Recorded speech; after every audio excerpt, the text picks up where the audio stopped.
안녕하십니까. 순돌이 형입니다. 오늘은 대출 관련돼서 이야기 좀 나눠보고 외국인 노동자 관련해서 이야기 나눠보려고 합니다. 저도 코로나 때 정부 대출로 해서 매장 여러 개에다가 2천, 3천 대출을 받았는데 이제 상환하려고 코로나 끝나면 열심히 장사했는데도 불구하고 체감 경기는 너무 안 좋은 것 같습니다. 그래서 요즘 보면 1금융 말고 2금융권 은행도 연체율이 10%에 육박한다고 하는데 어마어마한 수치입니다. 지금 거의 코로나 때 수치랑 비슷하니까 장사하시는 분들이 빚에 허덕이고 있다. 빚을 갚는 경기가 뒷받침이 안 되기 때문에 연체율이 이렇게 높아진다는 이야기인데, 저는 지자체에서 2차 보전, 이자 보존해준 대출 받고 지원금 얼마 안 되고 그런 대출을 많이 받았을 거예요. 3%대 대출 많이 받았는데 대부분이 아마 그러실 겁니다. 그때는 2% 3%짜리가 지금은 변동금리 빌리신 분들은 지금 5%에 육박합니다. 그래서 이자 부담이 너무 커졌다, 상환을 못하고 연체하신 분들이 많이 계신데, 나는 이런 거 후속 조책이 없다. 정부에서 대출을 해주는 거에 급급했고 그 이후에 경기나 활성화, 소상공인을 위해서 다른 정책은 없었다. 순수하게 벌어서 갚아야 되는데 지금 경기가 너무 안 좋습니다. 지금 저도 작년 대비 매출 보니까 10% 정도 빠진 것 같더라고요. 사실 그거는 저만 느끼는 것이 아니고 많은 분들이 느끼고 있을 것이다. 물론 장사 잘 되고 새로 사업 시작하는 아이템을 하시는 분들 잘 될 수도 있겠지만은 지금 실물 경기는 엄청 어렵다. 사실 지금 대출을 받으신 분이 다중채무자 한 3곳 이상 여기 2군데 빌렸다가 한 번 또 2천 3천 더 부르고, 이렇게 지자체 대출, 정부가 운영한 대출 3곳 이상 대출하는 다중채무자가 거의 40%에 육박한다. 1금융은행이 거의 9년 만에 지금 최고 수치를 연체율이 있다고 합니다. 금융권에서도 지금 거의 연체율이 5%, 6% 간다고 하는데, 사실 이런 실물 경기가 너무 안 좋기 때문에 앞으로 자영업자의 어떤 대란이 날 것 같다. 지금 보면 저희 동네만에서도 그냥 이렇게 휙 보면 공실 많고 장사 잘 되던 그런 골목에도 번화가도 메인통도 보면은 공실이 많다. 하지만 임대인들은 자기 건물의 가치 때문에 월세는 절대 깎지 않는다. 월세로 자기 자산의 가치가 측정이 되는데, 내가 월세를 300 받다가 250 받는 경우 거의 못 본 것 같아요. 그러면 거의 희박한 건데, 이렇게 공실이 많이 늘어나다 보면 아마 수도권서부터 조금 바뀌지 않을까. 과거에는 거의 생기지 않았던 월세가 300 받다가 계속 공실 나면 2년 3년 되면 결국에는 월세 내리지 않겠어요? 그리고 300 받다가 200이라도 받아야 이자를 내고 하는데, 또 돈이 많으신 분은 그거 200, 300, 100만 원 차이 그 생각도 안 하고 공실로 놔둔다고 하는데, 앞으로 자영업자 대란이 좀 나고 한 라인에 3분의 1 공실 좀 나야 그때 되면 월세가 좀 떨어지는 상권도 많이 생기지 않을까 생각합니다.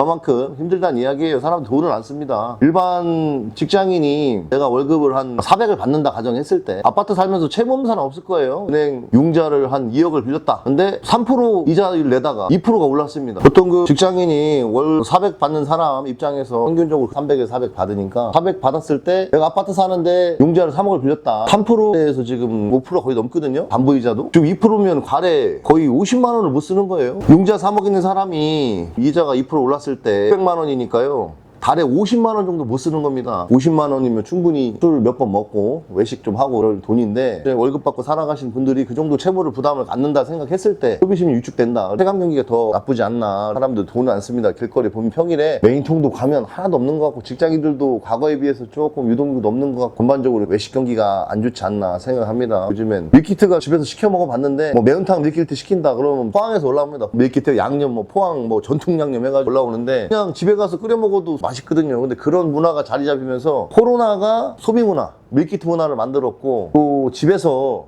밤늦게 안 다닙니다. 과거에 제 기억에는 메인통에 코로나 전에 아침 새벽 3시, 4시에도 사람 바글바글 했는데, 제 지역의 어떤 메인통이라고 하는 그 번화가도 1시, 2시? 유동인구가 급격히 줍니다. 밤 문화가 좀 사라진 것 같아요. 미국에 가면 밤 문화 도시마다 좀 다르겠지만 거의 새벽 문화가 별로 없는데, 우리나라도 그렇게 새벽 문화가 점점 사라지지 않는 건 아닐까. 2시 되면 암흑천지가 되는, 우리나라가 새벽에도 환한 나라라고 알려진 나라지만은 지금은 점점 새벽 문화가 사라지고 있다. 저는 그렇게 생각합니다. 그래서 지나면 우리 코로나 때처럼 2시, 3시에는 거리에 사람이 없는 문화가 생기지 않을까. 유흥하고 밤문화 종사하시는 분들은 사실 앞으로는 좀 희박하다. 이 코로나가 외식 문화도 바뀌게 하지 않았나. 앞으로 그런 유흥 문화를 즐기고 소득을 창출하던 그런 분들은 점점 어렵지 않을까 생각합니다. 저 아는 분도 클럽 하시는 분 계시는데 클럽의 매출을 3분의 1? 주말에도 과거에 비하면 뭐 1,000만 넘게 파는 큰 클럽도 지금 7, 800 이렇게 판다고 하더라고요. 엄청 매출도 떨어진 겁니다. 밤문화가 형성됐던 밤문화에서 뭐 새벽 2시에도 매출도 올라가고 종사하던 분들은 지금 업종 전향해야 되지 않을까 심각한 고민에 빠진다고 합니다. 대형 클럽이 지금은 대형 헌팅포차 하는 게 훨씬 수익성 좋다. 왜냐면 헌팅포차는 한 8시, 9시도 손님 와서 소주 한잔 먹고 하니까 오히려 그게 더 유익하다. 헌팅포차 가서 헌팅에서 놀면 사실 클럽에 가는 이유 중에 헌팅이 또 그 중에 하나니까 헌팅포차에서 다 이게 정리가 되는 느낌? 좀 문화가 바뀌고 있다. 저는 그렇게 생각합니다. 저는 지금 5%대라 저도 뭐 채무는 거의 코로나 때 된 거 거의 다 갚았는데 다른 거 3%대는 이자라고 생각 안 했는데 진짜 5.8% 막 이렇게 그 6% 육박하니까 야 이거는 이자가 크다 상환하고 또 아파트 대출도 뭐 집단 대출 저 분양받은 거 하나 있는데 3%대 빌리던 게 이자 잘 계산하나 보니까 5% 넘어가 있더라고요. 비싼 이자 있는 건 빨리빨리 갚고 싼 이자 든 거 남겨놓고 아마 저하고 같은 심리일 거예요. 그냥 뭐 채무 있으시면 이왕이면 다 보셔가지고 비싼 이자 그쪽 거 빨리빨리 갚고 적금 들고 뭐 예금 넣는다고 해서 그 이자는 확률은 거의 없으니까요. 제가 볼 때 그렇게 정리하는 게 낫지 않나 싶습니다. 힘내시고 경기가 지금 뭐 하반기 살아난다 뭐 내년은 살아난다 좀 가봐야 알겠습니다. 경기라는 거는 뭐 그때 가봐야 아는 것이지. 화이팅 하셔가지고 코로나 때 힘들 때 대출 받으신 거 다 정리하시고 화이팅 하셔가지고 매출도 올리고 그런 매장 만드시기 바랍니다. 어쨌든 대출 있으면 치삼 찝찝하니까 대출 없는 사람 없으니까요. 코로나 때 힘들었던 거 다 상환하시고 그렇게 산뜻하게 화이팅 하시는 게 좋을 것 같습니다. 그리고 다음에는 외국인 노동자 관련돼서 아마 식당 장사 하시는 분들은 거의 외국인 노동자 많이 써보셨을 거예요. 저 아는 분이 외국인 노동자를 썼는데 누가 막 신고해가지고 그랬다는데 그러니까 요즘에 보면 외국인 노동자가 합법적인 데는 거의 없는 것 같아요. 한국에 유학 왔다가 학생으로 다니면서 알바를 뛴다거나 관광비자로 왔다가 한국이 또 임금 소득 수준이 높으니까 3개월 지나도 계속 일하면서 살면서 쓰다가 누가 신고하거나 그 업주가 그 벌금 400만 원인가 그렇게 받는다고 하더라고요. 기록이 남는다고 하더라고요. 불법 체류자를 고용했다는 전과자로 남는 내용을 들었는데 법적으로 난 솔직히 이런 거 비자 문화 조금 완화해야 된다고 생각합니다. 지금 저도 그렇지만은 지금 사람을 뽑기가 엄청 어렵습니다. 숙박업소도 그렇고 우리 그 자영업자 하시는 뭐 소상공인 식당, 그 다음에 뭐 술집, 주점, 뭐 이런 부인 광고 내면 과거에는 알바들이 뭐 한 꽤 있었다라고 보면 요즘에는 한 통 안 옵니다. 왜냐면 사람들이 젊은 친구들이 허드렛 일을 하기도 싫어하고 그 인구도 많이 줄었잖아. 과거에 학생, 고등학교 때 제가 46번인가 그랬는데 지금은 고등학생도 거의 없고 30몇 번, 20몇 번이 허다하다 하니까 반에 사실 젊은 친구들이 20살 돼가지고 알바를 많이 하는데 그런 친구들도 지금 과거에 비해서 인구가 없다. 식당 개체수나 뭐 술집 개체수가 뭐 줄었다? 저는 그렇게 생각 안 합니다. 과거에 비해서 오히려 늘었지. 그러니까 인구가 별로 없으니까 이 고용난이 있는 겁니다. 그래서 정부에서 조금 이번에 완화한다고 하더라고요. 그래서 외국인 노동자들 여러 가지 방법이 있는데 고용허가제? 그것도 이것도 실시하신다는데 이거 정부에서 실시하는 고용허가제는 내가 마음에 드는 사람을 고용할 수 있는 게 아니고요.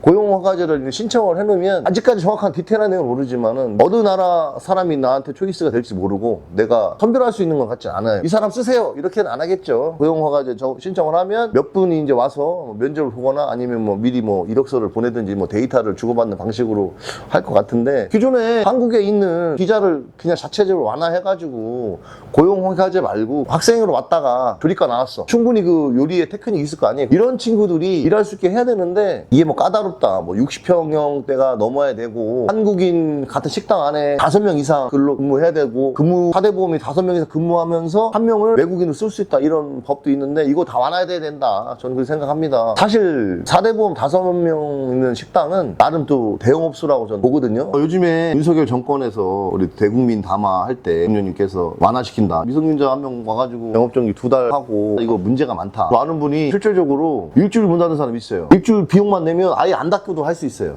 법이 바뀌었어요 완전. 진짜 잘한 거다. 지금 이 법이 실행된 지가 제가 알기로는 거의 20년 됐는데 지금까지 제정 안 됐었는데 이번에 윤석열 대통령님께서 정말 시원하게 대국민 담화 했던 거 지켰다. 그거는 많이 사라졌어요. 지금 미성년자에서 과거보다 막 2달 문 닫고 한 달 문 닫고 이런 거는 지금 많이 완화가 됐는데 요즘 보면 패스 있잖아요. 패스 인증제도 있는 알바생들 얘기하는데 미성년자 사진만 보내주면 앱으로 사진 보이게 해가지고 만들어준답니다. 불법 이용해가지고 2만 원 얼마만 내면 얼굴로 사진으로 넣어가지고 성인 신분증처럼 만들어준다는데 18이 17이 자기 사진만 보내주면 성인 신분증 만들어준다는데 얼마나 큰 결함입니까? 패스 너무 믿지 마시고 실물로 신분증 보고 하셔야 될 것 같다. 패스는 너무 믿으면 안 된다. 그 말씀 드리고 싶습니다. 경기도 어렵고 다들 힘드신데 화이팅 하시고요. 사업 환경이나 좋은 정보가 있으면 나눌 수 있는 홍기다TV가 되도록 노력하겠습니다. 감사합니다.